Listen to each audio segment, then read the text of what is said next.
Le financement, c'est un paramètre hyper important quand on est entrepreneur et qu'on veut lancer un projet. Il n'y a pas une journée, je dis bien, il n'y a pas une journée qui passe sans que j'ai quelqu'un qui m'écrive, que ce soit dans mes WhatsApp, sur ma page Facebook ou peut-être même dans ma boîte email directement, me demandant que Franck, j'ai un problème de financement, comment je finance mon projet. Par rapport à ça, je me suis décidé dans la vidéo d'aujourd'hui de te donner 12 pistes de financement, 12 solutions que j'ai listées, sur lesquelles j'ai bossé. Il y a certaines que j'applique, certaines que d'autres que j'accompagne appliquent aussi, et certaines aussi que toi, tu peux essayer d'écouter pour les appliquer dans ton projet. Que tu sois en phase de lancement de ton projet, que tu sois en phase de réflexion même à lancer ton projet, que tu sois en phase de croissance, ou que tu sois à n'importe quelle phase de ton projet, je pense qu'il y a une des 12 solutions qui pourra résoudre ton problème de financement. On se retrouve juste après le jingle pour parler de ces 12 solutions.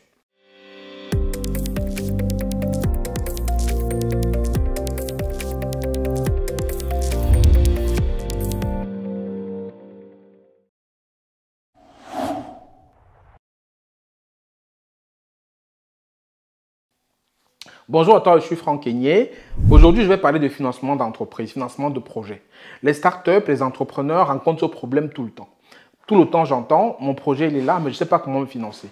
Je vais te donner 12 solutions dans la vidéo d'aujourd'hui. Dans ces 12 solutions-là, surtout la 12e, c'est une tout récente que j'ai découvert qui peut t'apporter un financement et qui peut t'aider vraiment à grandir dans ton projet. Donc, reste jusqu'au bout de la vidéo, je parlerai de ces 12 solutions avec les avantages et les inconvénients de chacune. Mais avant ça, tu connais la règle sur le média. Pour ceux qui m'écoutent, il y a 3 choses à faire qui sont très simples. Quand on a une vidéo qui te plaît, une vidéo comme celle-ci, si elle te plaît, qu'est-ce que tu fais? Tu la likes, tu la partages et tu la commandes. C'est très simple, ça ne prend même pas 15 secondes, c'est 3 clics et voilà, et c'est fait. Et derrière aussi, si tu n'es pas encore abonné, je t'invite à le faire, à rattraper ceux qui sont déjà avec nous, de nous rejoindre dans la grande communauté de Devenir riche en Afrique pour justement écouter des vidéos comme celle-ci. Et quand tu t'abonnes, n'oublie pas d'activer la petite cloche de notification pour être notifié chaque fois qu'une vidéo comme celle-ci va sortir. Et bien entendu, il y a tous nos programmes d'accompagnement, de formation qui sont disponibles en description de la vidéo. Maintenant, et ceci étant dit, en fait, on va parler de financement parce que c'est le nerf de la guerre et sans argent, on ne peut rien faire. La première technique de financement, c'est la solution classique. La solution qu'on applique de façon naturelle, c'est d'utiliser ses fonds propres. Et je pense que c'est une solution qui est très importante, en fait, qu'il faut mettre en valeur. C'est que quand on va se lancer dans l'entrepreneuriat, si on a des fonds propres qu'on a à disposition, on peut les utiliser pour lancer son projet. Ça rejoint souvent ce que j'apprends aux gens, de dire de commencer avec ce que l'on a et de commencer avec les moyens qu'on possède déjà sans avoir à aller chercher d'autres moyens. L'avantage avec cette solution, c'est qu'on n'a pas besoin de faire appel à des solutions externes pour se lancer parce que l'argent, on l'a. Et l'inconvénient, c'est que bien entendu, l'argent peut-être qu'on avait prévu d'économiser pour notre projet, on va le mettre dans son projet d'entrepreneuriat et peut-être on va devoir faire des compromis pour pouvoir lancer son projet. Donc c'est la première technique d'utiliser ses fonds propres. Après ces fonds propres, comment on les trouve? Sur le média, je donne beaucoup de solutions pour lancer des activités ou peut-être pour épargner, pour pouvoir donc trouver le capital pour lancer son projet. Donc je te laisserai regarder cette vidéo-là, tu vas voir forcément une qui va t'intéresser, qui va te permettre d'économiser pour lancer ton projet. Mais on ne peut pas commencer un projet qu'on a zéro. Donc, la première technique, c'est les fonds propres que tu possèdes qui peuvent t'aider à lancer ton projet. La deuxième technique, c'est de faire appel à des investisseurs externes. Ça peut être des business angels, ça peut être des associés ou ça peut être encore des personnes qui vont te ramener peut-être de l'argent en compte courant associé sous forme de prêt. Donc, derrière cette solution, en fait, elle a l'avantage que tout de suite, tu peux avoir beaucoup de pognon si ton projet, il est bien. Mais en contrepartie, tu vas devoir céder une partie de ta boîte généralement. Si tu fais appel au business angel ou à des associés, tu vas devoir céder des parts de ta société en contrepartie de l'argent qu'ils vont te ramener. Mais généralement, quand on démarre un projet et qu'on a peut-être des difficultés et qu'on veut s'associer, on peut s'associer avec des gens qui apportent du numérique, qui apportent de la compétence. On peut faire les deux ou même du réseau. C'est toujours des ressources qu'on apporte. Donc, c'est la deuxième technique, c'est de faire appel à de l'argent extérieur, à des financements externes qui peuvent être des associés, des business angels ou encore toute association ou tout organisme qui peut vous financer sous forme de prêt pour pouvoir en fait développer votre entreprise. La troisième technique, c'est de faire recours aux prêts bancaires ou au microcrédit. Bon, on sait bien aujourd'hui que les banques, ce n'est pas des enfants de cœur. Les banques ne financent pas des boîtes qui démarrent, c'est très rare. Les banques vont financer des boîtes qui vont avoir 2-3 ans d'exercice avec un bilan positif généralement. Donc, ça veut dire que pour le démarrage de votre startup, quand vous démarrez, aller vers les banques, ce n'est pas toujours la solution parce qu'une fois sur deux, ils vont vous rejeter. Je dirais même 2 fois sur 3, ils vont vous rejeter parce qu'ils ne vont pas croire à votre projet. Et les banques ne sont pas là pour faire de la philanthropie. Les banques, c'est des businessmen aussi comme tout le monde. Donc, ils ne vont pas prendre de risques en fait. Généralement, ils ne vont pas investir dans des startups qui démarrent, à moins qu'il y ait peut-être un prêt compensatoire qui va venir et eux, ils viennent en appui. Mais les banques ne financent pas généralement des projets qui démarrent. De mon expérience, ils vont financer des projets qui sont déjà à un certain stade de développement. Ils vont financer la croissance. Mais c'est quand même aussi une technique de financement, c'est le prêt bancaire. Donc l'avantage, c'est qu'en fait, derrière, vous pouvez avoir accès à de l'argent sans avoir cédé des parts de votre boîte. L'inconvénient, bien entendu, c'est que c'est un prêt qu'il va falloir rembourser. Et souvent aussi, ils demandent des garanties pour vous prêter qui sont souvent faites sur le porteur de projet lui-même afin de financer. Moi, je sais que j'ai fait recours à un prêt bancaire il y a quelques années pour ma boîte et j'ai dû devenir moi-même propre garant parce que j'ai pu rembourser tout le crédit que j'avais pris au nom de la société. Donc voilà un peu cette technique de financement et quelques avantages et inconvénients.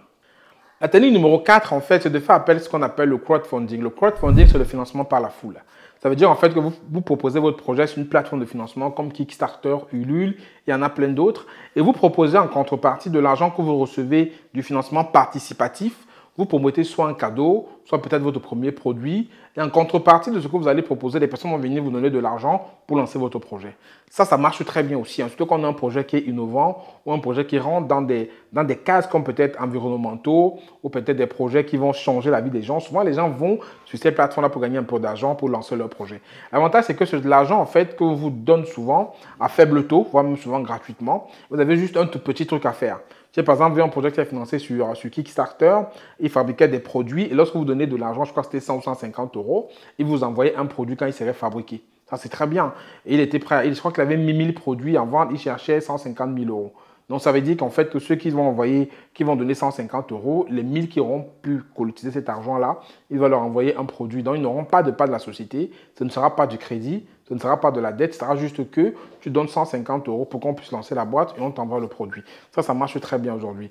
L'inconvénient, par contre, c'est que souvent ces plateformes-là sont souvent lourdes et sélectives. Et parfois, quand vous n'atteignez pas le quota que vous avez décidé d'atteindre, si vous avez dit 150 000 € et que vous n'atteignez que 100 000, 75 000 et que le montant n'est pas atteint, la plupart des plateformes ne donnent pas l'argent. Ils vont dire, voilà, c'est quand vous avez atteint le montant même que vous avez demandé qu'on va libérer le capital. Si on n'a pas atteint ce montant-là, généralement, ils annulent et ils remboursent les gens qui ont cotisé. La technique numéro 5, en fait, c'est de pouvoir faire appel à de l'argent que j'appelle subventionné. Donc, c'est des subventions, c'est des concours, c'est les aides régionales quand vous êtes peut-être dans des pays où les agences régionales peuvent vous aider. Donc, c'est ça. C'est vraiment un financement qui est très intéressant. Moi, je fais souvent appel à ça. C'est des subventions qui peuvent vous être attribuées quand vous gagnez un concours, être attribuées quand vous peut-être vous investissez dans un secteur qui est porteur. Il y a des aides qui peuvent vous accompagner et c'est de la subvention, vous n'avez pas à la rembourser. Ça veut dire qu'on vous donne de l'argent pour développer votre projet. Ça, c'est top, ça. Il y a aussi les concours qu'on organise tout le temps, des concours de start-up, des concours de pas mal où les gens organisent. Vous pouvez postuler, participer à ces concours-là. Et si vous gagnez, vous avez peut-être 10 000 €, 15 000 € qui pourront vous aider à financer votre boîte. Donc, le cinquième moyen, c'est de faire appel à la subvention, à l'aide, en passant par des concours ou peut-être en essayant juste de monter les dossiers pour postuler aux aides qui sont disponibles sur le marché. L'avantage, c'est quoi? L'avantage, en fait, c'est que derrière, ça vous offre une visibilité quand même.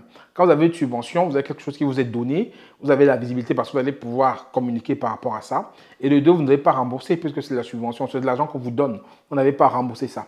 L'inconvénient pour ce truc-là, je ne vois pas trop d'inconvénients parce que forcément, c'est l'argent qu'on vous donne. Peut-être qu'il faut juste pouvoir monter un dossier structuré. C'est le seul inconvénient que je vois parce qu'il faut un dossier qui rentre dans des cases. Il faut avoir une procédure pour monter un dossier. Il faut faire ressortir les éléments qu'ils attendent. Et si vous ne savez pas le faire, vous n'allez pas avoir de la subvention. C'est pour ça qu'il y a des cabinets qui sont spécialisés pour accompagner des personnes qui reçoivent des subventions parce qu'il y a un canevas qu'il faut suivre. Et quand vous ne le suivez pas, forcément, la subvention, vous ne l'aurez pas parce que vous n'allez pas pouvoir faire un dossier qui va être acceptable et qui va être conforme comme ceux qui vont vous subventionner attendent. Technique numéro 6, en fait, c'est ce que j'appelle le love money, l'argent de la famille, l'argent de l'amour, en fait, en gros.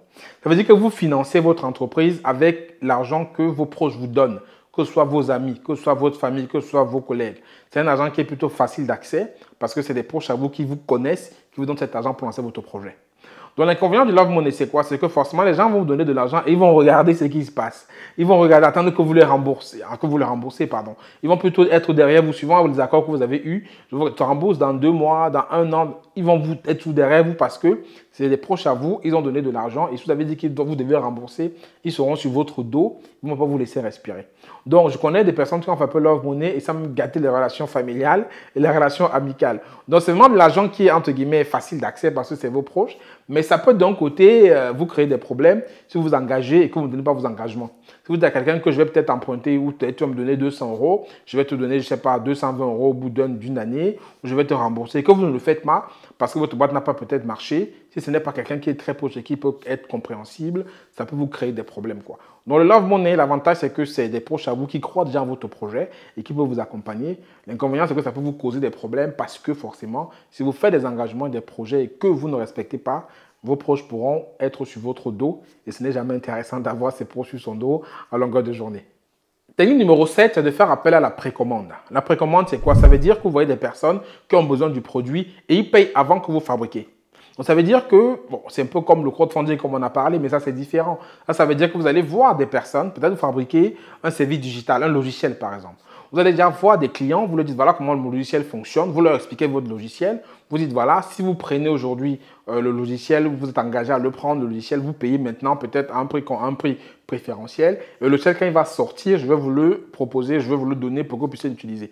Donc, les gens utilisent beaucoup ça. Et je pense que c'est comme ça que le mec qui a fait Dropbox a financé sa boîte. Il avait déjà vendu le logiciel à beaucoup de personnes avant même qu'il soit produit. Et l'argent que les personnes ont payé lui a permis de produire son logiciel. Ça veut dire que, par exemple, si vous avez un produit qui coûte peut-être 100 € ou peut-être 100 000 francs CFA, vous pouvez dire aux personnes que vous visez, vous payez 50 000 ou la moitié, je vous le vends à la moitié avant que ça ne sorte.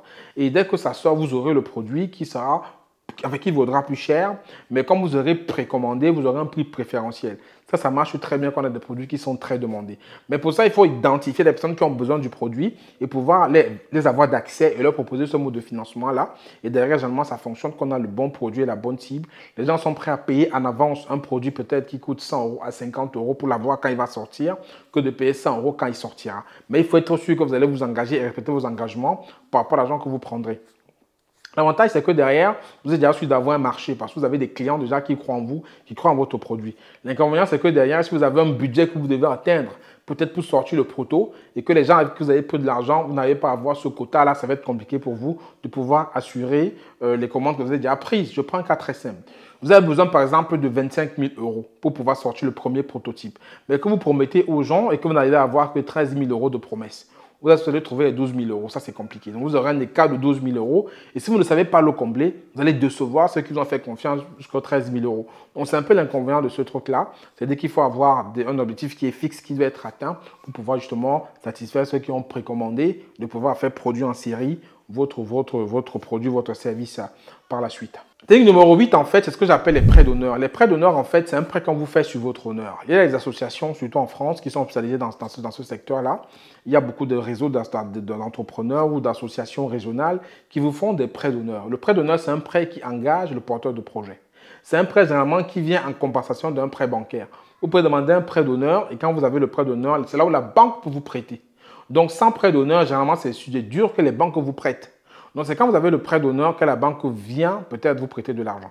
Donc, le prêt d'honneur, c'est un prêt, comme j'ai dit, qui est garanti sur le porteur de projet. C'est un prêt qu'on vous donne avec juste un engagement sur l'honneur. C'est un prêt qui est généralement sans garantie, à part votre honneur, ça va vous engager à rembourser, alors qu'un autre prêt, peut-être un prêt bancaire, vous demandera peut-être des garanties. Donc, les prêts d'honneur, c'est aussi un moyen de financer sa boîte quand on se lance. C'est donné par des réseaux, par des associations, par des réseaux d'investisseurs qui sont généralement liés à des conseils régionaux. Donc, c'est beaucoup présent en France. Je ne sais pas si vous avez un cas pareil dans les pays qui sont différents de la France. Si vous m'écoutez de ces pays-là, mettez-moi en commentaire l'exemple. Et c'est un truc qui peut aussi être très bien pour financer votre projet, d'avoir accès au prêt d'honneur. Donc, l'avantage, c'est quoi? L'avantage, c'est que c'est un prêt qui ne demande pas de garantie. C'est un prêt qui est simple qu'on vous donne comme un microcrédit. Vous avez besoin de mettre quelque chose en garantie pour l'avoir. L'inconvénient, c'est que derrière, il va falloir rembourser comme tout prêt. C'est-à-dire, derrière, vous le prenez, mais il faut être capable de travailler, de créer de la croissance pour pouvoir le rembourser et pouvoir, bien entendu, faire grandir votre crédibilité, peut-être avoir accès à un autre crédit et, bien entendu, faire tourner votre boîte de façon efficiente. La technique numéro 9, en fait, c'est le crédit fournisseur. Le crédit fournisseur, c'est quoi? C'est-à-dire, en fait, que vous vous servez du crédit vis-à-vis du fournisseur que vous avez en face de vous pour produire votre service. Ça veut dire que vous avez peut-être besoin du matériel, peut-être vous avez peut-être besoin de produire quelque chose, vous n'avez pas l'argent, mais vous allez voir un fournisseur, vous le faites, qui vous fait crédit pour que vous puissiez produire avant de mettre sur le marché. Donc, vous le payez une fois que le produit est mis sur le marché. Beaucoup de personnes l'utilisent souvent quand ils font de l'industrie. Ils ont des crédits fournisseurs, mais ce qu'il faut souvent avoir une certaine garantie pour que vous allez payer le fournisseur. Mais derrière, vous faites un crédit en avance pour que vous puissiez avoir la matière pour fabriquer votre produit et après le vendre. Après, ce qui fonctionne, c'est ce qu'on appelle souvent les lettres de crédit. Ça veut dire en fait qu'il y a une banque qui va garantir le paiement que vous allez avoir avec une lettre de crédit. Vous n'allez pas décaisser l'argent, mais la banque va pouvoir s'engager pour vous. Et derrière, en fait, par rapport à ça, lorsque votre produit va arriver, elle va décaisser les fonds. Mais vous avez déjà le produit. Donc, le crédit fournisseur, lettre de crédit et tout ça, c'est des éléments qui sont importants, qui peuvent aussi vous aider à financer votre boîte. Donc, mettez-moi tout ça en commentaire, ça veut dire faire appel à ce genre de financement. Comme j'ai dit, les financements, c'est pour différentes phases de projet. Les crédits fournisseurs ou les lettres de crédit, c'est vraiment, comme vous avez dit, une certaine crédibilité sur le marché, que les gens vous font déjà un peu confiance, qui pourront vous accompagner. C'est un peu compliqué d'avoir ce type de financement quand vous démarrez. Voilà un peu notre moyen de financer votre entreprise. La technique numéro 10, c'est quelque chose que les gens n'utilisent pas beaucoup parce qu'ils ne pensent pas, pourtant c'est un élément qui peut être très important. C'est le prêt à la consommation. Le prêt à la consommation, c'est un prêt qui est facilement accessible. Vous avez besoin peut-être de 4 000 euros, 5 000 euros pour démarrer. Vous pouvez avoir un prêt à la consommation, vous pouvez demander aujourd'hui, on vous l'accorde 48 heures après. Parce que c'est facile à avoir, c'est des prêts qui sont faciles. Mais l'inconvénient, c'est quoi? C'est que les taux sont souvent très élevés pour le prêt à la consommation. Et ça veut dire qu'en termes de coût, ça vous coûte cher en fait. Ça vous coûte cher. Donc, il faut prendre un prêt à la consommation vraiment quand vous êtes sûr de votre coût et quand vous savez que ça vous rapporte de l'argent tout de suite et que vous allez pouvoir rembourser vos mensualités du prêt en fait. Moi, j'ai par exemple fait des prêts à la consommation lorsque j'avais des investissements très porteurs sur le continent africain. Et c'est ce que ça me produisait que je remboursais avec ici, quoi. Ça veut dire que j'ai pris de l'argent en prêt à la consommation, que j'ai investi sur un projet en Afrique. Et ce que ça me produisait en Afrique là-bas, j'avais de quoi rembourser les mensualités. J'avais mon gain parce que j'ai pu tout rembourser, le prêt à la consommation. Aujourd'hui, les affaires tournent. Donc, c'est un élément qui est très facile pour avoir accès. Donc, pour avoir jusqu'à 10 000 euros suivant les banques. Il y a même d'autres qui peuvent aller jusqu'à 20 000, 25 000 euros de prêt à la consommation pour vous le donner. Mais en contrepartie, les taux sont élevés. Donc, vous allez être dans les taux qui sont généralement entre 4-5%, même beaucoup plus pour certains crédits. Mais c'est facile d'accès. Il y a même d'autres qui le font juste en ligne. Vous remplissez en ligne, vous avez le crédit tout de suite dans votre compte, quoi. Donc, mais c'est un truc qui est très dangereux. Il faut le prendre quand vous êtes sûr de votre coût. Il faut le prendre quand vous êtes sûr que vous allez pouvoir aller tout de suite produire des revenus. Ne prenez pas un prêt à la consommation pour produire dans 4-5 mois parce que derrière, eux, ils vont commencer à rembourser tout de suite. Et comme le crédit il est cher, il faut être prêt à rembourser, quoi. Mais c'est un élément pour financer la boîte. C'est un élément qui peut aussi bien marcher pour financer ses projets. Donc, c'est un peu ça l'inconvénient, c'est que c'est cher et il faut être rapidement rentable pour pouvoir avoir de quoi rembourser les mensualités. Et l'avantage, c'est que c'est facile d'accès et vous pouvez l'avoir en claquant des doigts comme ça. Si vous avez de bonnes fiches de paye, peut-être de bons revenus, vous pouvez avoir un prêt à la consommation. C'est très facile, c'est pas compliqué. Mais l'inconvénient, c'est les taux qui sont assez élevés. La technique 11, c'est aussi une technique que j'utilise moi de temps en temps, c'est la tontine. On a parlé de tontine déjà. La tontine, en fait, c'est un ensemble de personnes qui se réunissent et qui cotisent en fait un montant par mois. Et chaque personne bénéficie du montant cotisé par tous à tour de rôle. Ça veut dire que peut-être vous êtes 12 dans une association qui est tontine. Vous cotisez peut-être 100 euros. Ça fait 1 200 euros à la fin du mois. Et vous êtes 12. Il y a 12 mois qui tournent. Et chaque mois, il y a une personne qui prend les 1 200 euros. Comme ça, ainsi de suite. Donc, c'est un truc qui peut être intéressant pour financer ces entreprises. Ceux qui font du commerce surtout quand les tontines sont intéressantes, quand les montants sont assez costauds, on peut utiliser les tontines pour financer son projet. Je sais qu'il y a les Chinois qui font appel beaucoup à la tontine, les Bamileke font beaucoup appel à la tontine, et d'autres aussi, ethnies de certaines régions font appel aux tontines parce que c'est un levier très puissant pour financer son business. Moi, je fais de la tontine, bien entendu, et ça me permet de financer certaines activités parce que quand je prends cet argent, il faut déjà savoir ce qu'on va faire avec. L'avantage, c'est quoi? L'avantage, c'est qu'une tontine, en fait, c'est comme un prêt à taux zéro. C'est un prêt à taux zéro qui est basé sur la confiance. On ne va pas vous demander un maximum de dossiers. C'est juste la confiance entre les gens. Et c'est un prêt à taux zéro que vous avez tout de suite et que vous pouvez utiliser tout de suite. L'inconvénient, c'est quoi? C'est que la tontine, si on la prend et qu'on ne sait pas ce qu'on va faire avec, l'argent peut disparaître comme ça et on a pris de l'argent, on n'a rien fait. C'est pour ça qu'il faut s'engager dans une tontine avec des projets. Savoir que si je prends tel argent, c'est pour faire ça. Il faut pouvoir diriger l'argent tout de suite qu'on va le prendre, en fait. On ne fait pas une tontine, prendre de l'argent et pouvoir faire n'importe quoi parce que ça va disparaître. Et vous devez le rembourser plus tard pour maintenir cette confiance. Donc, c'est l'argent qui est rapidement accessible, à taux zéro, mais qui doit te diriger vers un projet pour moi particulier. C'est comme ça que moi, je vois la tontine. On ne fait pas une tontine pour pouvoir juste aller boire de l'alcool avec l'argent qu'on touche. C'est pouvoir l'investir et pouvoir, en fait, pouvoir développer ses activités avec cette tontine-là. Mais c'est un levier qui est très puissant pour financer sa boîte qu'on l'utilise à bon escient. Donc, la technique numéro 12, en fait, c'est les incubateurs. Pourquoi je classe les incubateurs comme une source de financement? Parce que vers les incubateurs, vous pouvez avoir accès à des accompagnements gratuits. L'accompagnement gratuit, en fait, c'est de la connaissance que vous pouvez obtenir sans avoir à payer, donc sans avoir dépensé de l'argent. Donc, peut-être que ce n'est pas un financement direct, mais c'est une sorte de financement pour pouvoir faire grandir votre boîte. Donc, moi, j'interviens dans les incubateurs en tant qu'accompagnateur, en tant que coach, et je découvre en fait que c'est un élément qui est puissant pour lever votre business. En fait, c'est un levier très important. Donc, je le classe comme un financement parce qu'en plus de pouvoir vous apporter des connaissances, un réseau, pouvoir faire grandir votre boîte, ça va aussi vous connecter à des personnes qui pourront investir dans votre société, quoi. Les business angels ou d'autres réseaux de financement. Donc, les incubateurs, c'est la technique numéro 12 en fait pour pouvoir financer votre projet. Donc, voilà à peu près 12 techniques que je vous ai données pour pouvoir financer votre boîte et pouvoir décoller. Ça marche en fait à différents stades de société dans laquelle vous vous trouvez, à différents stades de croissance de votre entreprise. Donc dites-moi ce que vous en pensez. Est-ce que vous avez d'autres éléments de financement pour les entrepreneurs? Mettez-moi ça en commentaire et je vous y retrouve pour qu'on puisse commencer à échanger et bien entendu s'enrichir mutuellement avec les compétences et les connaissances de chacun. Je vous dis à très bientôt pour une prochaine vidéo.